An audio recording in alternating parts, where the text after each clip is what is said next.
मैं खाना गर्म क्यों नहीं कर सकती? वो अक्सर सोचा करती थी।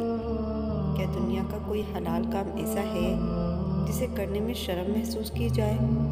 अगर मेरे मियाँ सुबह से रात मेरे और हमारे बच्चों के लिए मेहनत करके पसीना बहाकर आएंगे, तो क्या मैं उनके लिए एक गर्म रोटी नहीं बनाऊंगी? सालन को उबाल नहीं दूंगी? ये वैसे ही है कि अगर मैं काम से थककर घर आऊं तो वो मुझे एक कप चाय का बना कर दे दें। क्या हम औरत की इज्जत नफ्स के लिए लड़ रहे हैं या किचन के कामों को कमतर साबित करने के लिए लड़ रहे हैं? इज्जत नफ्स खाने में नमक डालने से मजरूह नहीं होती।